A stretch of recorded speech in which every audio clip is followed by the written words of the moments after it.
Bien, hermanos, Pablo ha desarrollado ampliamente la demostración de la impiedad y la injusticia de todos los hombres, por la cual están bajo la ira de Dios. Esto ha pasado capítulo 1, verso 18, hasta capítulo 3, verso 20. Después, Pablo también ampliamente, porque empezó ahí en el 3:21 y va a terminar aquí en el 4:25, ha desarrollado Pablo el tema de la justificación para con Dios, la cual no puede ser obtenida por ningún otro medio que no sea la fe en el Señor Jesucristo. Ese es el tema. En el pasaje que cierra esta sección y que es el que nos corresponde el día de hoy, ese pasaje que ustedes acaban de leer, Pablo va a llegar a la conclusión del tema de la justificación por la fe. Después va a hablar de los resultados o las implicaciones de esa justificación. Y en este pasaje que ustedes leyeron, yo espero que se hayan dado cuenta, Pablo sigue hablando del ejemplo de Abraham, sigue hablando de Abraham. Habla de su fe como la forma en la que él fue justificado. Y termina diciendo que el mismo principio aplica para todos los que tengan la misma clase de fe que tuvo Abraham. Solo mediante la fe se alcanza la justificación. Y esa fe está centrada en la muerte y resurrección de nuestro Señor Jesucristo. 5 puntos, breves puntos. Vamos a tratar en esto, vamos a dividir este pasaje que hemos leído. Y el primer punto es: la fe genera la promesa. La fe genera la promesa. Versículos 13 al 15. Verso 13. Y por el libro de Génesis, hermanos, que ustedes seguramente ya leyeron, han leído mucho, todos nuestros hermanos que han estado en los grupos de lectura bíblica, bueno, ya leyeron o repasaron el libro de Génesis. Los que se han inscrito varias veces, ¿verdad?, porque no terminan, pues ya hasta lo leyeron varias veces. Entonces, por lo menos Génesis, sí se lo saben, ¿verdad?, por lo menos. Bueno, todos sabemos que ahí en el libro de Génesis, capítulos 12 al 17, ahí encontramos la promesa que Dios le hizo a Abraham. Y esta promesa consistía en tres cosas: que iba a poseer la tierra; segundo, que tenía una gran descendencia; y tercero, que él sería bendición para todas las naciones. En eso consistía, esos son los elementos de la promesa de Dios a Abraham en estos capítulos de Génesis. ¿Cómo sería esto? Miren, la primera cosa que tenía que cumplirse era que Abraham tuviera una gran descendencia, ¿verdad? Porque Dios le había dicho que de esa descendencia iban a salir reyes e iban a salir naciones. Entonces, lo primero es que tuviera una gran descendencia.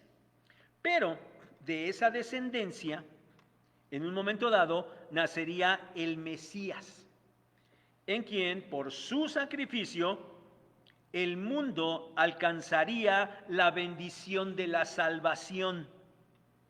Así es como las naciones del mundo serían bendecidas en Abraham. Pero además, ese Mesías se sentaría en el trono para gobernar al mundo entero. Por eso es que Abraham y su descendencia en Cristo heredarían el mundo. Y por la salvación en Cristo serían bendición para todas las naciones. Pero noten ahí en el verso 13, el punto del argumento de Pablo es que esta promesa no le fue dada a Abraham mediante la ley. Es decir, no se la dio Dios porque él hubiera cumplido la ley. En los versículos anteriores, la predicación de la semana pasada, espero que lo recuerden, se contrastó la justificación por fe con la circuncisión, ¿se acuerdan? Bueno, ahora Pablo introduce el tema de la ley y deja en claro que la fe, así como es más que la circuncisión, la fe también es mucho mayor que la ley. Pablo menciona aquí el asunto de la promesa, que acabamos de explicar de una manera muy sencillita, muy elemental, muy básica, pero bueno, suficiente para que lo tengamos en mente. Pablo habla aquí de la promesa, y esta promesa, hermanos, era algo que los judíos, el pueblo judío estaba esperando, anhelando y del cual se sentía orgulloso. No se olviden, carta a los Romanos, Pablo está escribiendo en la iglesia y la iglesia está integrada, dijimos, ¿se acuerdan? Por gentiles y también por judíos. Y los ha mencionado mucho a lo largo de la carta. Y otra vez seguramente está pensando en ellos, porque los judíos, en términos generales, pensaban que Abraham había recibido tal promesa de Dios porque él había cumplido con la ley. Y dado que ellos eran sus descendientes y que ellos poseían esa ley y que ellos cumplían con esa ley, bueno, por lo menos eso creían, ¿verdad? Que estaban cumpliendo con esa ley, cumplían con esa ley, bueno, pues que ellos también entonces eran herederos de tal promesa. Pero otra vez, como la semana anterior con respecto a la circuncisión, necesitamos acudir al argumento de la cronología de los acontecimientos. La promesa fue dada a Abraham mucho antes de que la ley fuera revelada. La ley le fue dada a Moisés unos 600 años después de que Abraham vivió. Así es que Abraham no conoció la ley. Y si no conoció la ley, bueno, él no pudo expresamente cumplir esa ley. Él no pudo. Sin embargo, Abraham había recibido la promesa de Dios. Y lo que aquí Pablo dice es que, pero tal promesa no fue recibida por la ley, sino por la justicia de la fe. Verso 14. Pero si acaso, los que se conducen bajo la ley fueran los herederos de esa promesa, es decir, si por cumplir la ley se pudiera heredar la promesa, entonces no tendría caso hacerlo por la fe.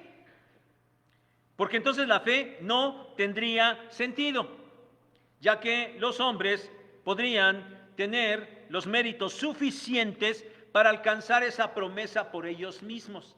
Si se trata de que sea bajo la ley, bueno, el que cumpla la ley alcance esa promesa. Y si fuera así, entonces, ¿qué caso tendría la fe? Por eso dice ahí que la fe resultaría vana. Pero ya sabemos, y Pablo lo ha dejado en claro, que tal suposición que alguien pudiera alcanzar algo por medio de la ley, tal suposición es imposible, simplemente imposible. Los hombres, hablando de la promesa, no pueden alcanzarla por el cumplimiento de la ley. Entonces, si ningún hombre pudiera por medio de la ley alcanzar la promesa, entonces por eso dice Pablo ahí que la promesa quedaría anulada. Ahí está. A ver quién la puede alcanzar. Bueno, resulta que nadie la va a poder alcanzar. Bueno, pues entonces el premio no se entrega, ¿verdad? Porque no hubo ganador de ese premio.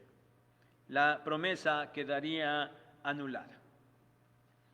Verso 15, confirmando lo que acaba de decir, Pablo ahora reitera lo que él ya ha venido diciendo en su carta hasta este momento.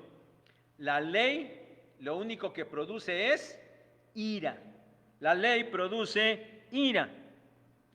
Porque dado que mediante la ley no es posible conformarse a los lineamientos y al carácter santo de Dios, entonces lo único que produce es todo lo contrario, hacerse acreedor a la ira de Dios. Como ya ha quedado plenamente demostrado, la ley solo da evidencia de la impiedad y de la injusticia del hombre. Y por lo tanto, ha quedado demostrado que todo hombre es justamente acreedor de la ira de Dios. La ley solo produce ira. Pero Pablo añade ahí, pero donde no hay ley, tampoco hay transgresión. Miren, transgresión es desviarse de una ley, y expresamente transgresión es desviarse de la ley de Dios. Es violación de la ley de Dios. Es traspasar los límites establecidos en la ley de Dios. Y toda transgresión es simplemente pecado. Toda transgresión es pecado. Y todo hombre ha transgredido la ley. Por eso Pablo dice que para no transgredir la ley, tendría pues que no haber ley, ¿verdad? Si no hubiera ley, pues entonces no hay nada que transgredir. Pero la ley existe. La ley existe. Fue revelada. Y fue revelada, como hemos insistido, y Pablo también lo ha insistido más bien, precisamente para mostrar al hombre su pecaminosidad. Y para entender el por qué justamente todo hombre está bajo la ira de Dios. Por eso es que la ley no puede justificar y por tanto, mediante ella, mediante la ley, nadie puede recibir la promesa de Dios, que es el tema que tiene Pablo en estos versículos. Mediante la ley nadie puede recibir la promesa de Dios. Y entonces esta argumentación que Pablo ha seguido en estos versículos conduce a la aseveración inicial de Pablo. Abraham no recibió la promesa de Dios con base en la ley. La recibió solamente por la justicia de la fe. No hay más. Punto número 2. La fe garantiza la promesa para todo hombre. Versículos 16 y 17. Primera parte del versículo 16. Por tanto, es por fe para que sea por gracia. No es mediante la ley, sino mediante la fe. Es como estar, hermanos, bajo la esfera, en el ámbito de la ley. Estando bajo esa esfera, bajo ese ámbito de la ley, pues uno se tiene que sujetar a la ley y entonces bajo eso nadie puede cumplirla. Entonces nadie puede recibir la promesa porque nadie puede hacer lo necesario. Pero es necesario cambiar de esfera. Ahora se pasa a la esfera de la fe. A la esfera de la fe. No es por méritos, porque no los hay. No es por el trabajo de las obras con las cuales el hombre se puede hacer acreedor de la promesa. Por eso dice, por tanto, es por fe. Solo puede ser por fe. Dice ahí, recibiéndola por gracia. Gracia. Que ya dijimos, gracia es un don inmerecido, un regalo inmerecido de parte de Dios. El hombre no se ha ganado nada, no ha ganado nada. Por eso es que Dios no le debe nada, no le debe nada. Y si aún así Dios tiene a bien otorgarle un favor que el pecador no merece, tan solo porque ese pecador tenga fe, entonces es por gracia, no por la ley, por la fe, para que sea por gracia. Segunda parte del versículo 16, a fin de que la promesa sea firme. Es por fe, para que sea por gracia, a fin de que esa promesa sea firme. Miren, si la promesa fuera por medio de la ley, como dijimos, nadie la alcanzaría. Pero, en el mejor de los casos, y solamente suponiendo, para entender esto de que la promesa es firme por la fe, suponiendo que estuviera a expensas, la promesa estuviera a expensas de que si alguno de los descendientes de Abraham que se conducen bajo la ley la pudieran alcanzar. Ya dijimos que eso es imposible, pero supongamos que fuera así, entonces no sería para todos, solamente sería para, pues, algunos cuantos, dependiendo de si hicieran los méritos suficientes. Entonces, tal promesa no sería una promesa firme, y no sería una promesa firme para todos, pues ahí estuviera a expensas de a ver quién se le alcanza. Por eso es que dice Pablo aquí que debe ser por fe y por gracia, porque esa es la única manera en que la promesa es firme. Porque entonces ya no depende del hombre, sino depende totalmente de Dios. Totalmente depende de Dios. Y cuando Él ofrece una promesa, entonces esa promesa se va a cumplir, porque depende de la fidelidad de Dios.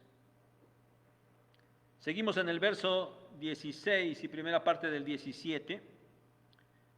A fin de que la promesa sea firme, para que toda su descendencia, no solamente la que es de la ley, sino también para la que es de la fe de Abraham, el cual es Padre de todos nosotros delante de Dios. Ahora Pablo, otra vez, como lo hizo al tratar el tema de la circuncisión, dice que la descendencia de Abraham no solo es el pueblo judío, sino que incluye a todos los creyentes. Aquí Pablo declara la paternidad de Abraham, dice ahí, no solo sobre los que son de la ley, es decir, no solo de los judíos, sino también de los que son de su fe, es decir, Abraham es padre de todo aquel que, como él mismo, le creen a Dios. Y hermanos, esta idea es una idea importante en el pensamiento del apóstol Pablo. Él escribe a los Gálatas, y allá en el capítulo 3 de los versículos 25 al 29, él les dice a los hermanos de Galacia que por la fe en Cristo Jesús, ellos son hijos de Dios. Ellos están en Cristo Jesús. Ellos son de Cristo Jesús. Y les dice que si son de Cristo, entonces son linaje de Abraham y herederos según la promesa. Y a los romanos, un poquito más adelante, ya llegaremos a ese pasaje, se explicará ampliamente, pero por lo pronto solamente cito Romanos 8:17. Pablo les dice que por ser hijos de Dios son herederos de Dios y coherederos con Cristo. Hermanos, la dimensión de la promesa hecha a Abraham se magnifica con todo el desarrollo de la revelación de la palabra de Dios hasta llegar a la llegada del Señor Jesucristo y a todos los escritos del Nuevo Testamento. Y entendemos cómo esa promesa de ser heredero del mundo, ser bendición para el mundo, entonces también, y alcanzar esa bendición, es también propia para todo aquel que cree como Abraham creyó, porque pasan a ser linaje de él. Así es como la promesa dada a Abraham, esa promesa de bendición dada a Abraham, se extiende a todos los que son de la misma fe. Y Pablo, noten cómo otra vez empieza a decir, no solamente es para los judíos, el evangelio, las promesas, no es para los judíos solamente, es para todas las naciones. Porque esa promesa de bendición había sido que a través de Abraham y su descendencia sería bendición para todos los pueblos. Y la herencia entonces de la bendición, pasaba también a todos los pueblos. Pero hermanos, miren, aquí yo quiero puntualizar algo importante, no quiero pasarlo por alto. Vean ese versículo 17. Te he puesto por padre de muchas gentes delante de Dios a quien creyó. Está hablando de Abraham. Está diciendo que Abraham, otra vez lo ha dicho y lo reitera en ese verso 17, Abraham le creyó a Dios. Miren, la fe de Abraham no estuvo centrada en un rito, que era la circuncisión en este caso. La fe de Abraham no estuvo centrada en un credo, que en este caso era la ley misma de Dios dada a Moisés. Y la fe de Abraham ni siquiera estuvo centrada en la promesa que Dios mismo le había hecho. Su fe estuvo centrada en una persona, en Dios. Abraham le creyó a Dios. Por tanto, hermanos, lo importante de la fe no es qué se cree, sino en quién se cree. No es una fe en algo, es una fe en alguien, Abraham le creyó a Dios y esa fue una fe sin reservas en Dios. Y por eso fue una fe que creyó firmemente todo lo que Dios le dijo, lo cual va a quedar asentado enseguida. Punto número 3. La fe se muestra en la convicción de la promesa. Versículos 18 al 21, 18 al 21.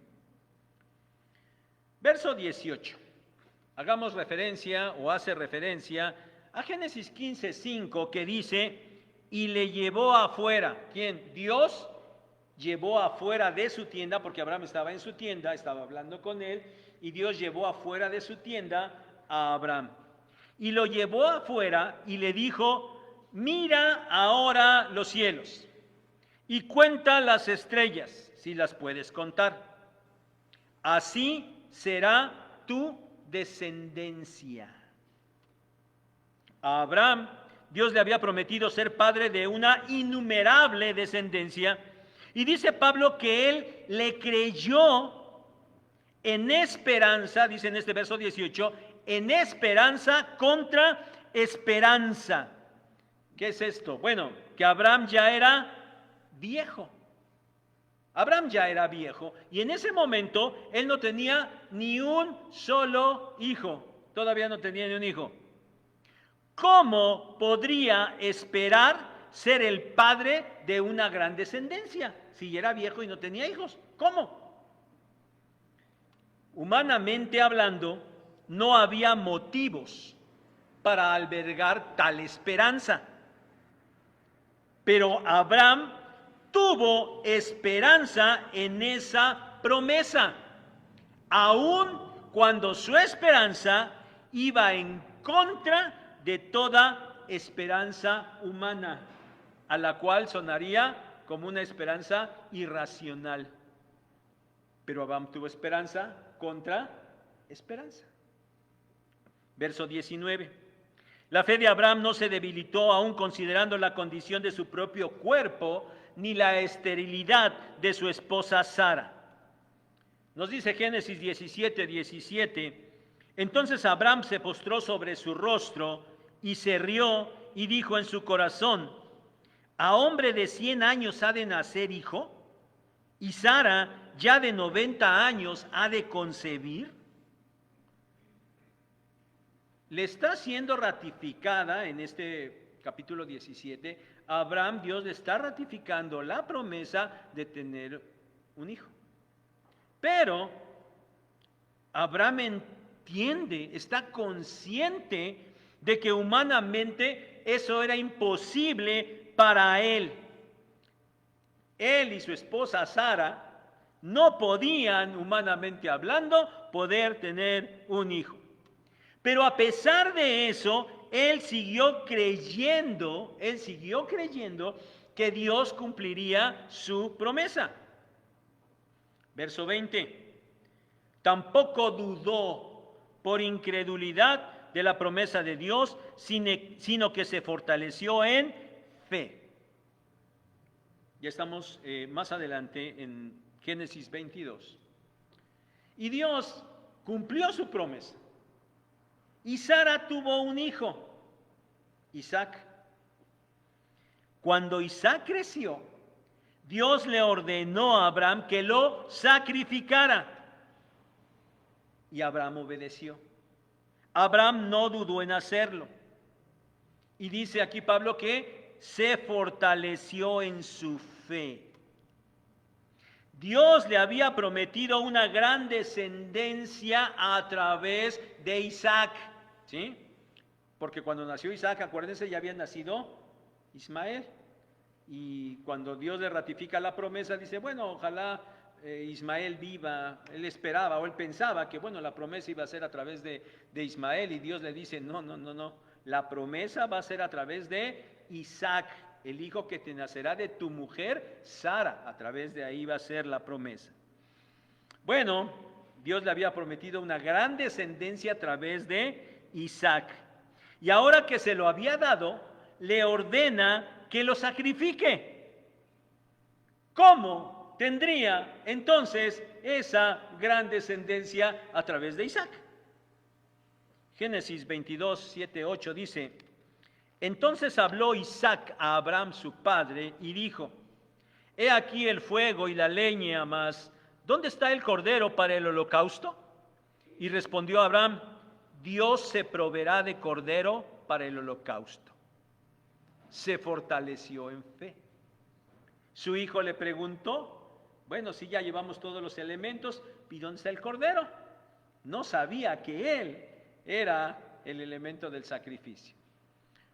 Pero noten las palabras de Abraham. Él no dudó, él se fortaleció en su fe. Dios proveerá, no te preocupes, hijo, Dios se proveerá de cordero para el holocausto. Y de esta manera Dios glorificó a Dios, porque él obedeció sin chistar y muy probablemente sin entender cabalmente. Pero su fe estaba firme y sabía que Dios era poderoso para hacer lo que le había prometido. Y por eso le dijo a su hijo: no te preocupes, Dios proveerá. Él cumplió obedientemente la orden de sacrificar a su hijo. Y de esta manera glorificó a Dios. Verso 21. Al hacer lo anterior, dice Pablo que Abraham estaba plenamente convencido que era también poderoso para hacer todo lo que le había prometido. ¿Quién? Dios. Dios era poderoso para hacer todo lo que le había prometido. Él no sabía cómo, pero Abraham estaba plenamente convencido que Dios le daría una gran descendencia expresamente a través de Isaac. Génesis 17, 19 dice esto. Y el escritor de Hebreos nos revela, acuérdense, la palabra de Dios es la revelación de Dios, y ahí Hebreos en el Nuevo Testamento nos revela lo que Abraham en aquel momento estaba teniendo en su corazón. Hebreos 11 del 17 al 19 dice: por la fe Abraham, cuando fue probado, ofreció a Isaac, y el que había recibido las promesas ofrecía a su unigénito, habiéndosele dicho: en Isaac te será llamada descendencia, pensando que Dios es poderoso para levantar aún de entre los muertos, de donde, en sentido figurado, también le volvió a recibir. ¿A quién? A Isaac. Él se lo entregó. Estaba muerto, prácticamente. Ya sabemos que Dios no permitió que le hiciera nada. Dice que lo recibió como si le hubiera vuelto a la vida, como si le hubiera vuelto a recibir. Miren, a pesar de todo, Abraham demostró su fe. Él dio evidencia de que su fe era tan verdadera que le creía a Dios y creía las palabras que Dios le había dicho. Así es de que, mi hermano, si tú ya eres justificado porque has puesto tu fe en el Señor Jesucristo, debes dar evidencia de la veracidad de esa fe. Debes mostrar tu fe en Dios de la misma manera que lo hizo Abraham, creyendo sin restricción alguna en todo lo que la palabra de Dios dice. No en lo que tú quieras esperar, no en cómo tú lo quieras interpretar, sino tal cual Dios, el Señor, lo dice. Y tú debes de creer sin chistar en lo que Dios dice. Punto número 4, muy cortito. La fe verdadera es la que justifica. Verso 22. Dios le prometió un hijo a Abraham y a través de él una gran descendencia. Y Abraham le creyó a Dios sin importar las circunstancias. No importa lo que estaba pasando, cómo estaban las cosas cuando se lo dijo, no importa. Dios le creyó a Abraham sin importar las circunstancias. Él no dudó. Esa era la clase de fe de Abraham. Una fe verdadera. Y ese tipo de fe, dice el verso 22, es el que le fue contado por justicia. Esa fe fue lo que lo justificó, no la ley, no lo que hizo. Lo que justificó fue su fe en Dios. Su fe fue contada por justicia, le fue considerada como justicia, le fue abonada a su cuenta como justicia. ¿Qué acabamos de cantar? Mas aquel que no hace obras, pero cree en Jesús, se le cuenta como ¿qué?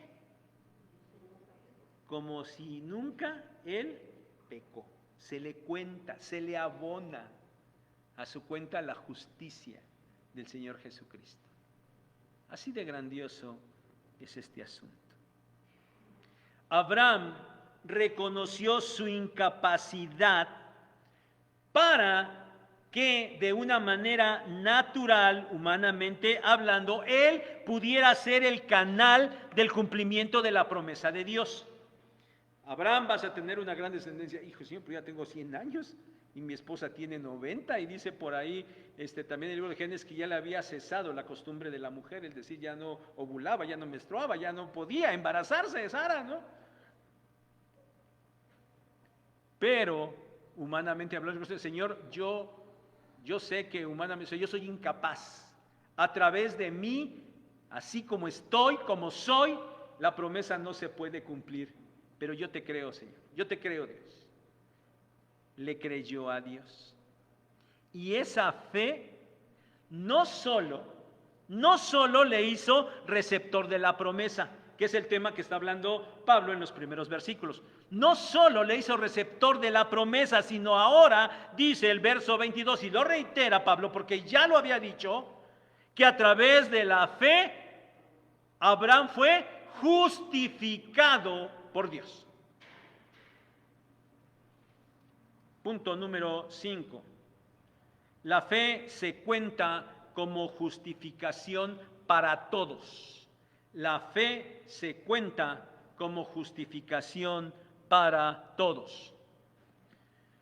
Vean el verso 23, y no solamente con respecto a él, es decir, a Abraham, no solamente con respecto a Abraham, se escribió que le fue contada. O sea, no solamente a Abraham, no solamente a Abraham su fe le fue imputada como justicia, no solamente a él. Verso 24, quedó escrito, dice Pablo, porque también a nosotros la fe ha de ser imputada como justicia, también a nosotros. ¿Quiénes son estos nosotros? Dice Pablo, los que creemos en el que levantó de los muertos a Jesús, Señor nuestro. Abraham le creyó a Dios y Dios lo justificó por esa fe. De la misma manera, Dios nos justifica a nosotros por creerle a Él. El nosotros incluye a todos los creyentes, desde el tiempo de Pablo y aún un poquito antes, hasta nuestros días, y a todos los que creamos y crean hasta que el Señor arrebate a su iglesia. Esos somos nosotros. Ese es el nosotros de este versículo. Pero quiero que notemos algo interesante, hermanos. Es importante esto. ¿Se dan cuenta? Dice, los que creemos en el que levantó de los muertos a Jesús, Señor nuestro. No está diciendo expresamente a los que creemos en el Señor Jesucristo. ¿Ya lo había notado?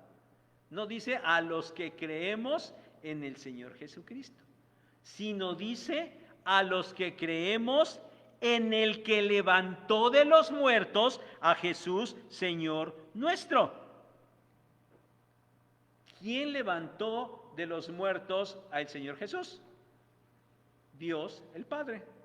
El Padre le levantó.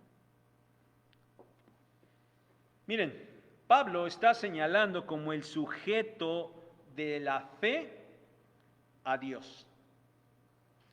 Y esto es, pues digamos, natural, ¿verdad? Porque si bien es cierto, por la revelación que tenemos en toda la Escritura, sobre todo en el Nuevo Testamento, podemos entender que de alguna manera Abraham podía vislumbrar de alguna manera también, ¿por qué? Porque Dios se lo había revelado, ¿verdad? Vislumbrar que Abraham podía vislumbrar un poco la llegada del Mesías y a través de la salvación, pero no lo entendía ni del todo, ni grandemente. Él no conoció ni entendió del Señor Jesucristo, ¿verdad? Por eso es que, dice el sujeto de la fe de Abraham, fue el Padre, fue Dios mismo, le creyó a Dios. Ahora, esa fe que depositó en el Padre o en Dios, tomaba su objeto en la promesa. O sea, la promesa era el objeto, el sujeto de la fe era el Padre. Pero ahora nosotros, cuando el tiempo ha pasado desde Abraham, cuando la revelación ha llegado, cuando la presencia del Verbo que se hizo carne y del Señor Jesucristo ha sido ya revelada plenamente, entonces ahora el sujeto, bueno, según lo que estamos viendo aquí, el sujeto de la fe, bueno, también es Dios, pero ahora el objeto ya no es una promesa. Ahora el objeto es la persona misma de nuestro Señor Jesucristo, a quien dice aquí Pablo, Dios lo levantó de los muertos. Miren, para Abraham había una promesa que él no había visto cumplida y que ciertamente lo único que vio cumplido de su gran descendencia fue un solo hijo de la promesa, ¿sí? Bueno, Abraham tuvo más hijos, pero el hijo de la promesa solamente fue uno y fue el único que vio. Y Abraham murió. Pero él le creyó a Dios por esa promesa. Es algo que él no vio. Pero hermanos, para nosotros, la resurrección del Señor Jesucristo no es una promesa, es un hecho realizado, es un hecho consumado. Dios ha obrado poderosamente al levantar de los muertos al Señor Jesucristo, y nuestra fe está sustentada en ese hecho ya realizado. No es una promesa, ya es un hecho realizado. Así ha crecido la revelación de la justificación por la fe. Verso 25. Dice ahí Pablo que nuestro Señor Jesucristo fue entregado por nuestras transgresiones. Miren, esta palabra, este verbo entregado, hace alusión a un término jurídico que se refiere a remitir a un criminal para recibir su castigo. Entregar es remitir a un criminal para que reciba su castigo.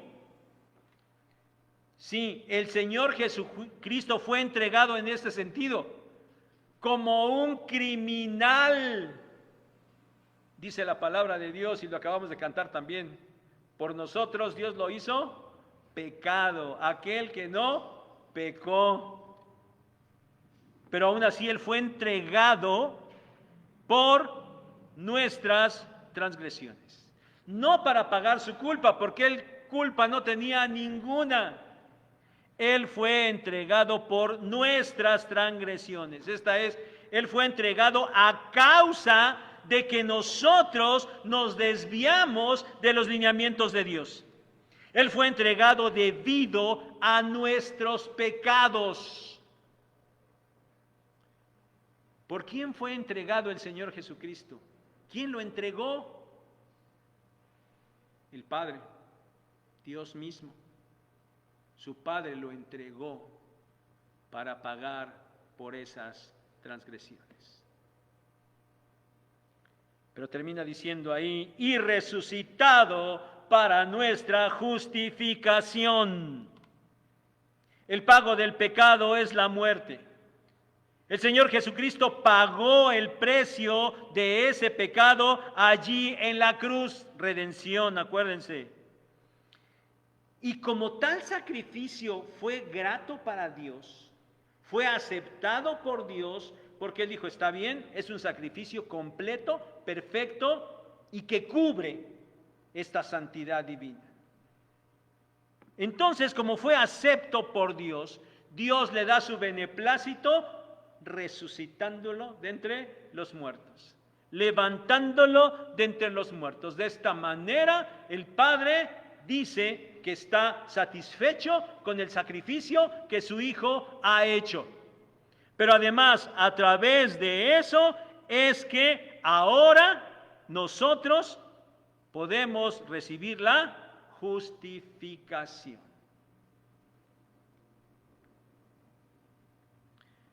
Ambas cosas van juntas, hermanos. Ambas cosas van justas.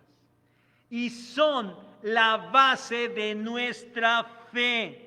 Son la base de nuestra justificación.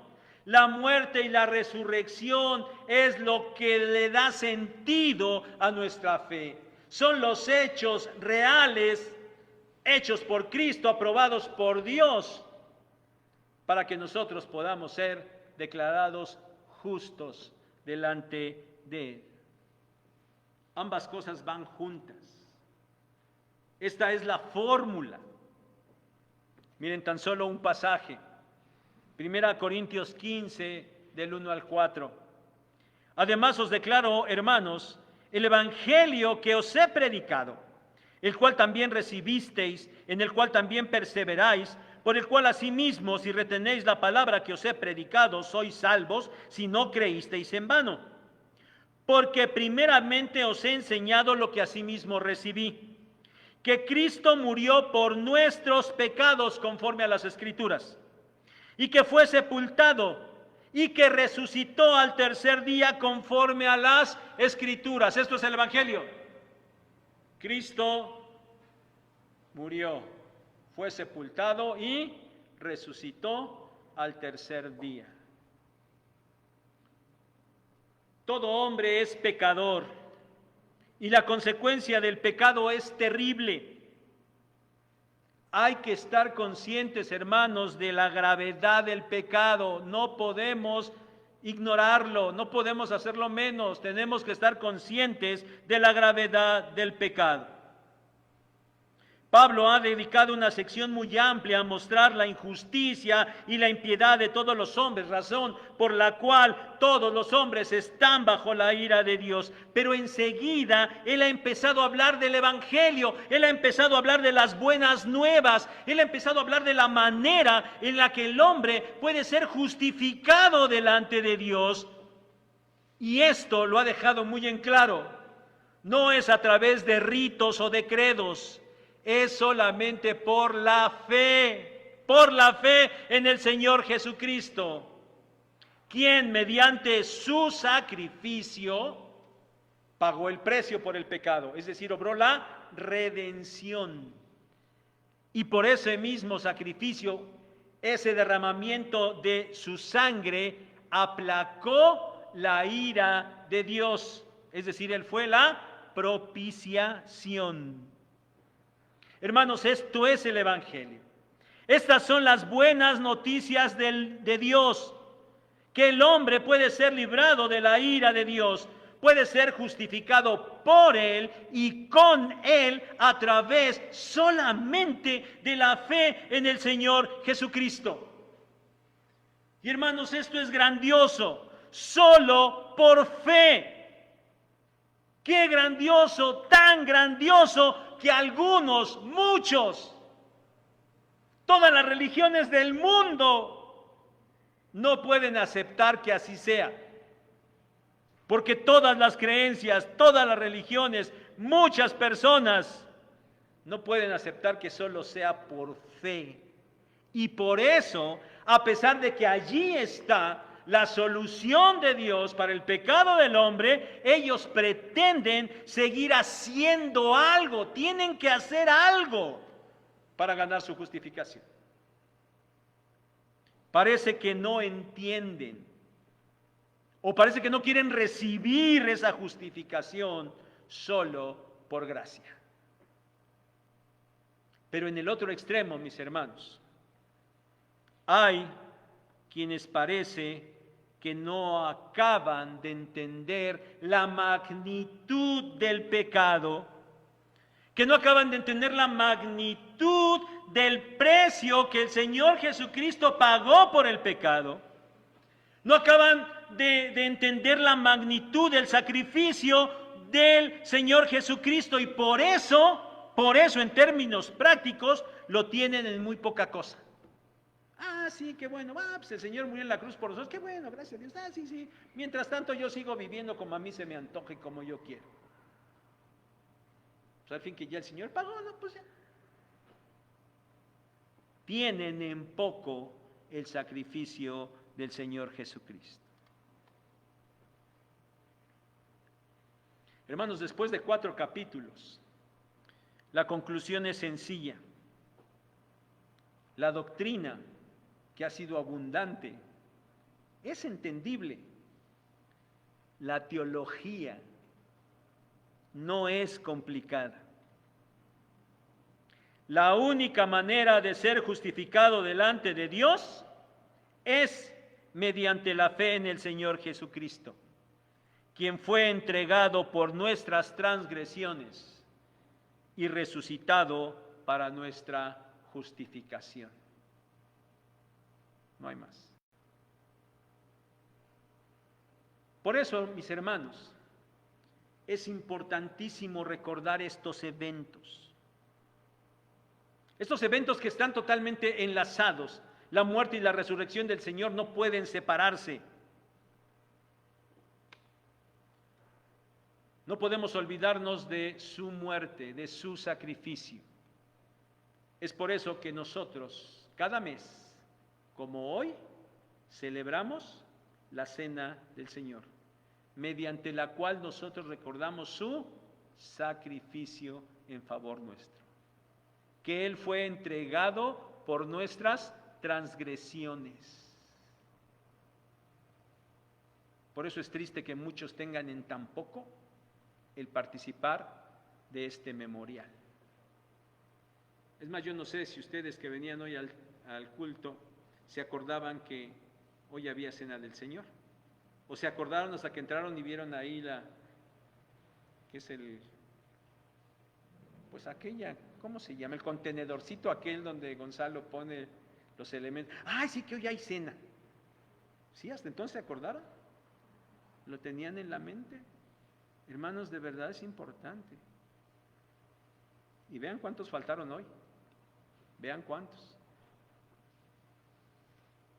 ¿Se acordarían de que había cena del Señor? Pues a lo mejor ni siquiera, ¿verdad? Y si se acordaron, no importa, el próximo mes participo. O participé el mes pasado, no importa. Hermanos, no podemos tener en tan poco el sacrificio de nuestro Señor.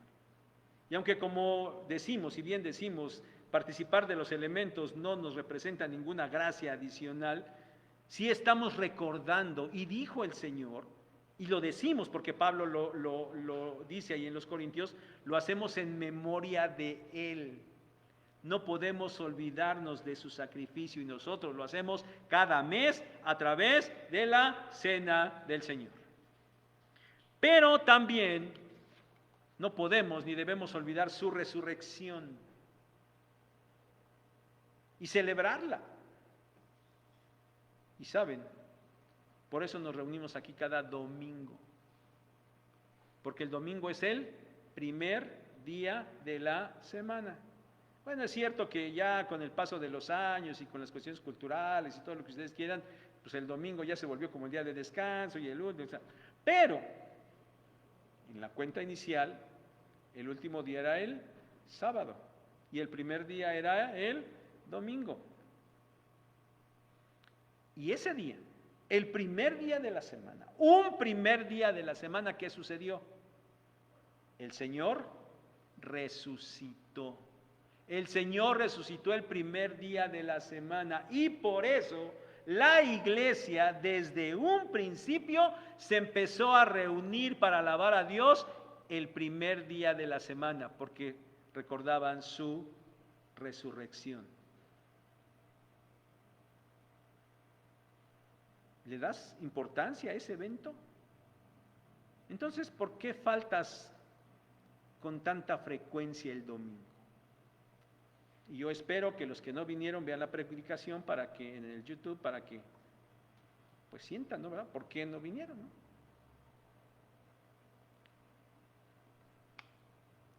No perdamos, hermanos, nunca, nunca de vista tan grande salvación.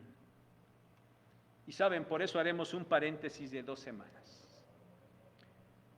No lo habíamos programado exactamente así, pero nos ha caído muy bien. Vamos a hacer un alto en la carta a los Romanos, donde Pablo termina diciendo que el Señor Jesucristo fue entregado por nuestras transgresiones y resucitado para nuestra justificación. Y ahora vienen los días en los que recordamos eso. Qué bonito salió el programa, ¿verdad? Entonces, hermanos, vamos a recordar eso, le vamos a dar énfasis a esto, vamos a recordar y vamos a celebrar la muerte y la resurrección de nuestro Señor Jesucristo, porque esa, hermanos, esa es la base de nuestra fe. Haremos este paréntesis y dentro de 3 domingos regresaremos con la carta a los Romanos. Que el Señor les bendiga.